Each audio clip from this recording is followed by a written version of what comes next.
you to visit my bees. This is going to be a quick little visit inside of the house here.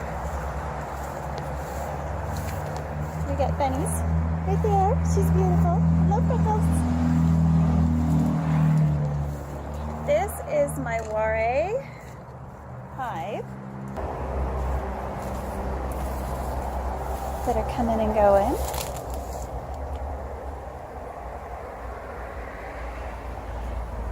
My bee's beautiful.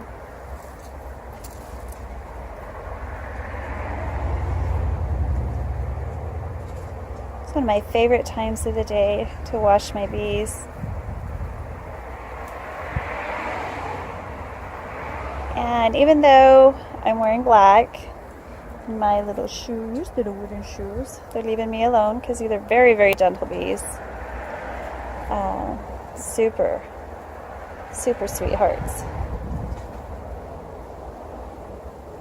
I'm going to be splitting a very aggressive hive that is attacking the children. I think we've gotten our first load of African hive bees here in Victoria. These are the foragers coming back with all their pollen. Isn't that gorgeous? I'm going to get close. We're going to do something grubby. Probably going to get in trouble for that. Get too close. There we go. Pretty awesome sauce, don't you think? Middle of the city. And a beehive. So, so lucky. I am so, so lucky. There's my bees. Say hello, girls. Hello, YouTube. That other colony over there is really not doing much. Better get in there. I'm going to have a peek at them tomorrow.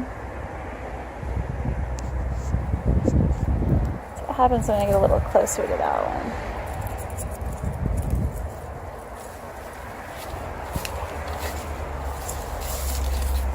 What you guys up to? Yeah, you guys are doing just fine. It's a much smaller hive, much smaller colony on this side. These guys over here take up all 4 boxes here. And we're actually going to be going vertical with them as well. Incredible producers right now. And they're gentle, which is awesome sauce. Alright, that's my gorgeous hive that Peter made for me. I love the smaller boxes. They're easier to harvest the honey and to check the bees. Super, super fun. So this is the goodies that my bees are munching on right now. It's just blooming right next to their hive. All this wonderful stuff.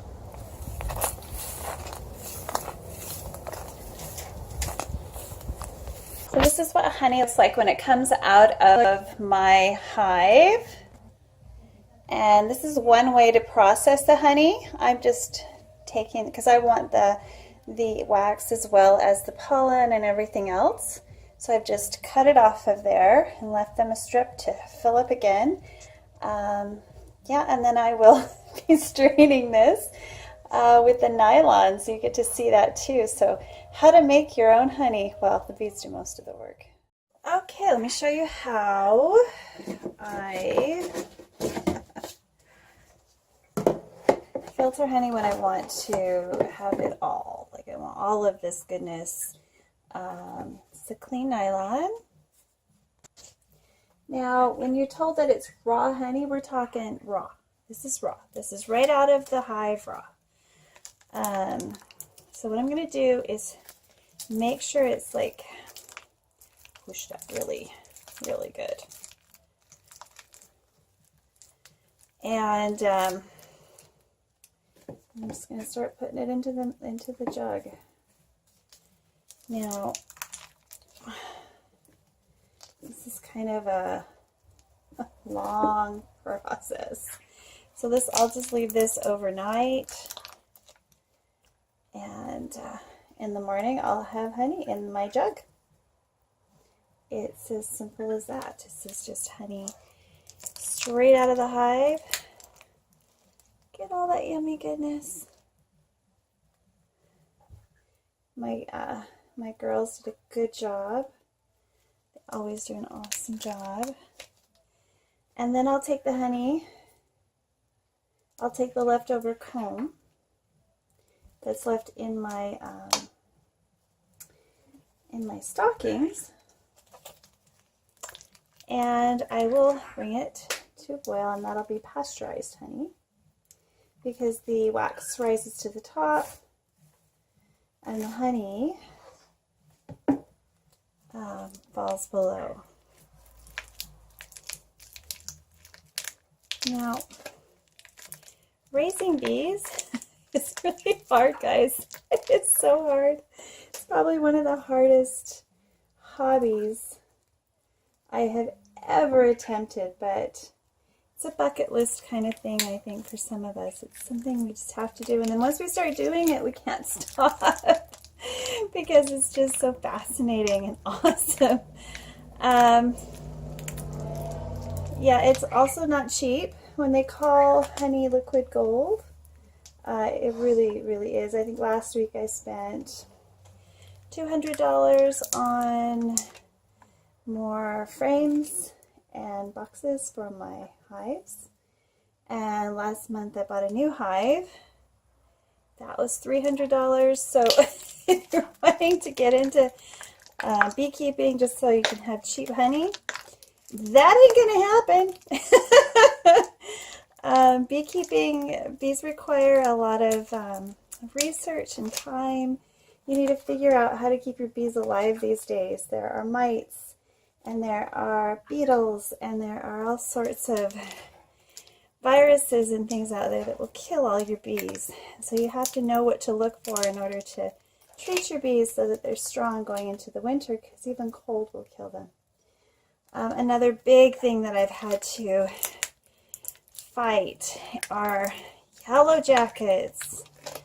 My goodness, those yellow jackets love to eat bees, honeybees, especially our gentle Italian bees.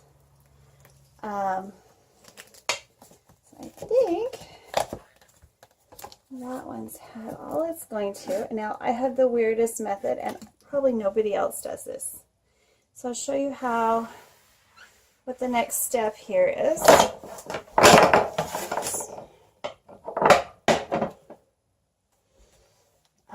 So I'm going to bring it over here, and I am going to lift it up,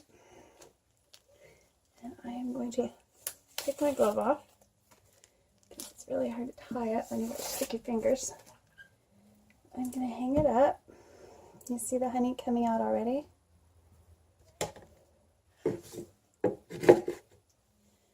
going to tie it nice and high.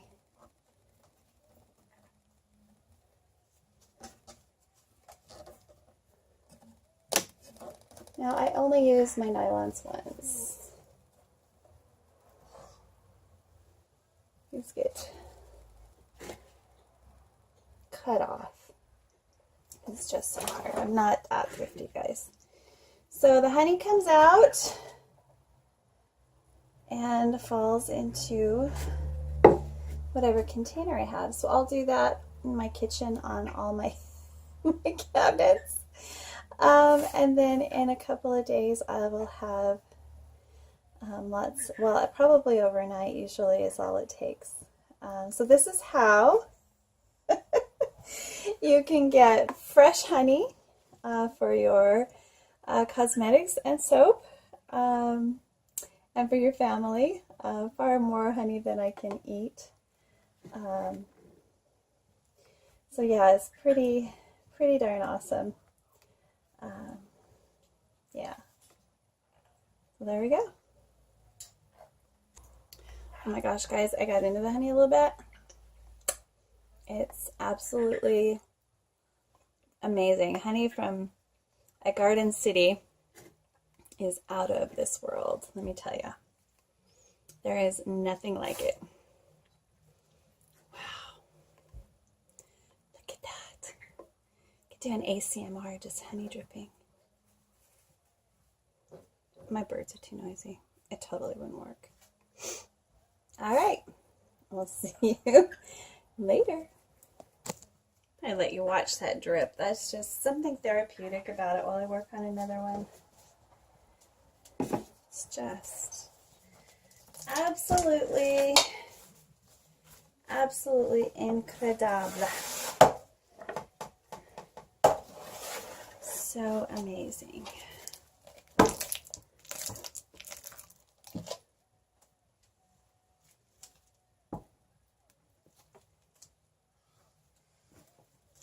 I do have a spinner for the heavy honey season. And there's a really big, like if I take them to the out yards where the fireweed is, I do have a spinner. And what a spinner is you take off the outer comb and open up the honey cavities, and you leave most of the wax. So you just have a little bit of capping is what we call it. The leftovers from this filtering process, those are cappings. A lot of people like to have that as a candy. They'll sell it as a secondary product.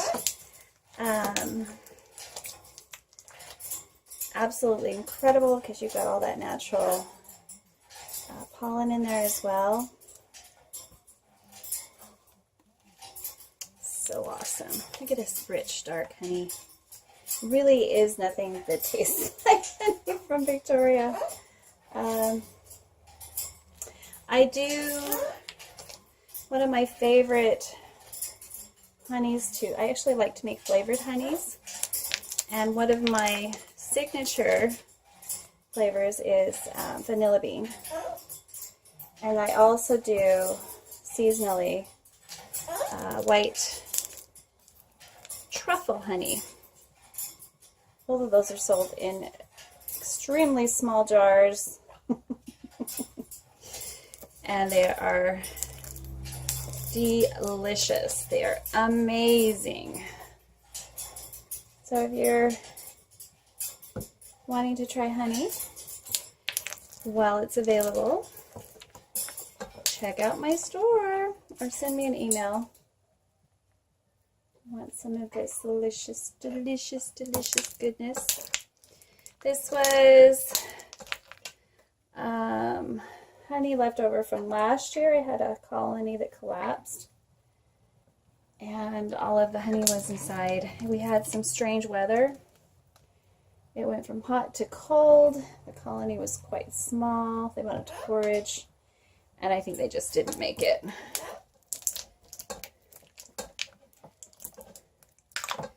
Because they were flying until March, and they went out there in April and they were just gone, and the honey box was full.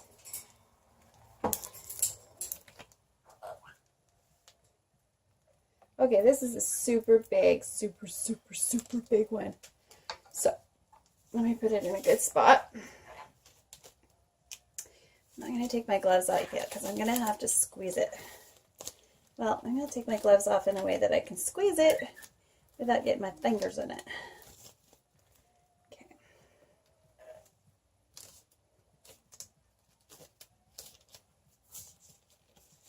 The sticky, sticky business. Very sticky business. Awesome sticky business.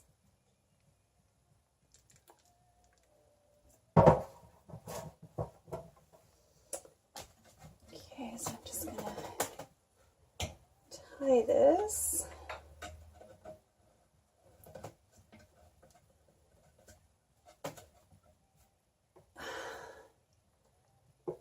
This is totally redneck, I know, but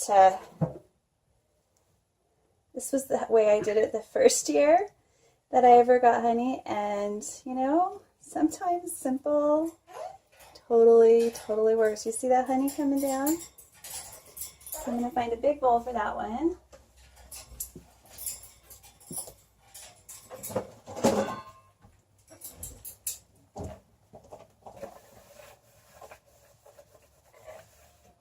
Now I help a lot of my friends with their hives. I have one friend in particular that's having problems with a very aggressive hive. So from what I understand, these bees were from Chile. They are amazing honey producers. Oh my gosh. But they are super, super aggressive. So we're thinking we might have gotten some Africanized bees. And we haven't seen those yet here in Canada. So we're not used to those kind of bees. Whenever we have an aggressive queen, we just kill her and replace her with a gentler queen, and then her genetics, after 30 days, will replace those of the aggressive queens. And then we have a hive that we can work with without even gloves and stuff. So we've been really pampered. Bees coming out of New Zealand, we get those regularly, and they're gorgeous, gorgeous. So yeah, so we've got this aggressive hive. Yeah, I can't get my gloves back on. Okay. Ish, they're on-ish. And so we're kind of brainstorming what we should do. So I have a new colony for her so that her grandkids don't get chased down by these bees anymore. But I'd like to study them. And my cousin says that, you know, they're workable and they're mite resistant, and there's all these great things about these bees. So I've got to figure out a way to study them without, you know, bothering anybody or hurting anyone. Or they haven't swarmed, so I don't know how they swarm. So I'm looking for a really remote place that I can put these bees, because I don't want them in my yard. I don't want them mixing with my bees. Sorry. They're from the wrong side of the tracks. See that about bees? But seriously, I mean, I've got nice bees. It sounded racist, a racist bee remark. But actually, I just don't want to get killed by my bees. Because, you know, everybody needs a hobby that can kill them, right? Anywho, because I love them. They don't bother me. I have like this bulletproof bee suit. I should get in it. You can see me. Nothing really phases me. I've got like 3 layers. Okay, that needs to drop down, but I'm not fulfilling it. I want every scrapey bit. It's about $40 worth of honey left in this bowl. I'm not kidding. No, but I do it for the bees. I love just watching my bees. I usually sell enough honey to buy another hive if things go awry. Hopefully I've got good stock and I've got good husbandmen techniques this year. I'm a better farmer, better bee farmer. Urban bee farming. Oop, don't want to lose that. That's gold in them dar bowls. Okay, so yes, I'm weird, but you guys all know that, so it's okay. Yeah, so I'm going to divide that colony and see if they settle down. So I'm going to make them queenless and try to requeen it. I'm gonna divide it though, and I'm gonna keep the other half because I doubt I'm gonna be able to find the queen. So I'm just gonna keep it super small, big enough that they can support themselves but not want to swarm, right? Big enough to survive and to produce enough honey to get through the winter and the next season and let them grow, but then making them smaller so that they don't cause any harm. So I don't know. I'm going to play with them. Maybe she's just not used to a more aggressive bee and they're not really that bad. I have a hard time figuring that out because I do have like a bulletproof Kevlar bee suit. I've always been scared of bees, but I love honey. Not scared of bees, but I've been stung a lot, like a lot. Especially now. I totally say that now. So I'm going to make something yummy. Maybe I'll make bath bombs in that. Should I make bath bombs? No. I should make soap in that. Anyway, I'm going to make some honey water. I'm also going to scrape my catch pan. So I will rinse that with just enough for my next batch of soap. I am not going to waste a single drop, people. Not a single drop. Oh, there's a bee in there. That's not good. Pick out the bee. And yeah, that totally does happen, guys. The bees get on there when you're harvesting the honey and sometimes get trapped in the honey. Another good reason to strain it. But you guys all know what honey is, right? It's bee vomit or bee puke, like my kids would say. So, you know, a few little other things in there. Filtered out, of course. Filtered out. We ain't gonna leave that in there. Although I have to admit to you guys, I'm a big fan of Africa. You know that. My favorite soap is African-based, inspired. And I was reading that in Africa, the brood is prized more culinarily than the honey. So they like the protein that the brood and the bees produce. So one year I had this great idea. I wanted to see what it tasted like. So that year I tasted royal jelly, like I had a queen, and I didn't want to keep her because I had like 6 of them, queen cells, and I didn't know what to do with them. So the royal jelly that the drones produce, I tasted it, and it was awesome.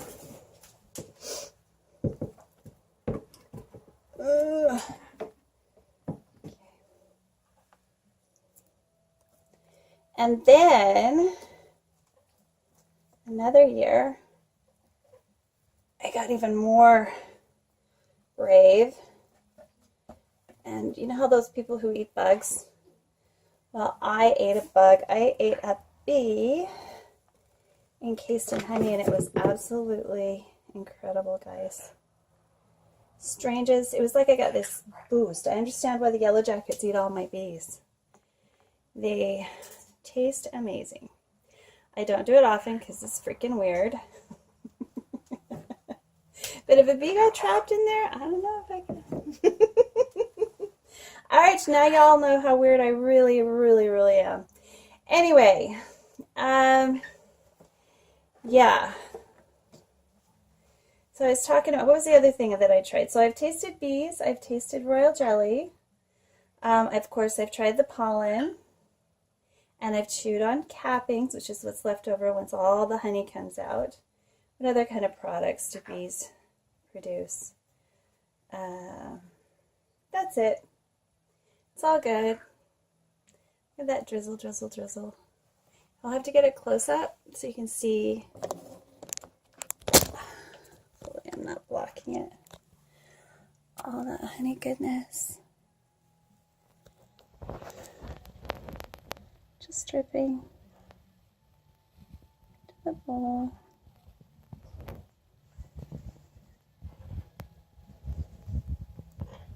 It's a little darker over here. It's harder to see. Back over here. Yeah, by morning or so, I'll have a big jar of honey. Probably about 3 pounds. Okay. That's it for now. Bye, y'all.